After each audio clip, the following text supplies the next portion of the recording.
जैसे कि हम वेस्टर्न वर्ल्ड में देखते हैं कि इनफरादियत का एक कल्चर है, गैर अखलाकी अक़दारों को पालना कल्चर है,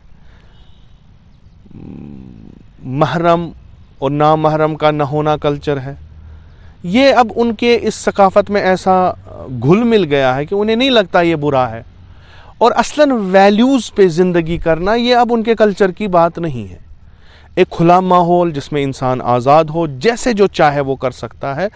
तो उसमें बहुत सारी चीज़ें ऐसी भी आई जो अभी वेस्टर्न वर्ल्ड जो है फेस कर रहा है, खुसूसन अखलाकी अक़दार जो ख़त्म हो रहे हैं। घराना नहीं है, घर टूट गए हैं, और जो अब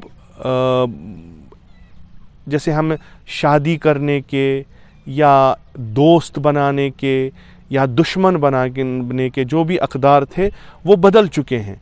लिज़ा अब ऐसा इंसान डेवलप हो रहा है इस कल्चर में जो न घर में रह सकता है और न वो इंडिविजुअल लाइफ जो है गुजार सकता है। और बहुत सारे जिनसी मसाइल जो अभी वेस्टर्न वर्ल्ड में उभर रहे हैं या उभर चुके हैं, वो अब आहिस्ता आहिस्ता इस्लामिक वर्ल्ड या हमारे जो है कौम में आ रहे हैं, और हम उनसे जूझ रहे हैं। कि जब हम दीनी सकाफ़त देखते हैं तो दीन हमें एक लाइन देता है कि कैसे आपको ज़िंदा रहना है, इंडिविजुअल लाइफ कैसे गुजारनी है और मैरिड लाइफ कैसे गुजारनी है, सेक्सुअल डिज़ायर्स कैसे आपको जिसे हम कहते हैं कि पूरे करने हैं, उनकी क्या क्या राह है। ये एक कल्चर बना हुआ है, जैसे हम निकाह करते हैं और दूसरी चीज़ें। लेकिन मसला ये है कि जो दूसरा कल्चर आया वो कहता है ये सब चीज़ें फजूल हैं।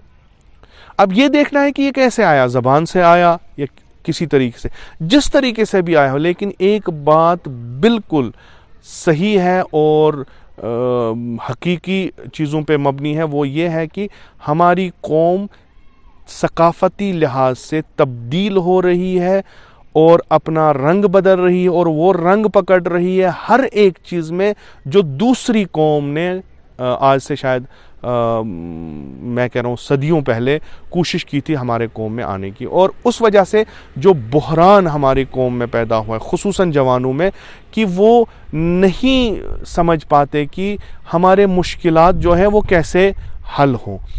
अब ये दीनी स्कॉलर्स पे है, दीनी उलमास पे है कि वो इस नहज पे चल के उन्हें जवाब दें, या एक कल्चर जो है दीनी कल्चर की वजाहत करके उसको इस्टेब्लिश करें, जैसे पैगंबर अकरम सल्लल्लाहु अलैहि वसल्लम ने किया था।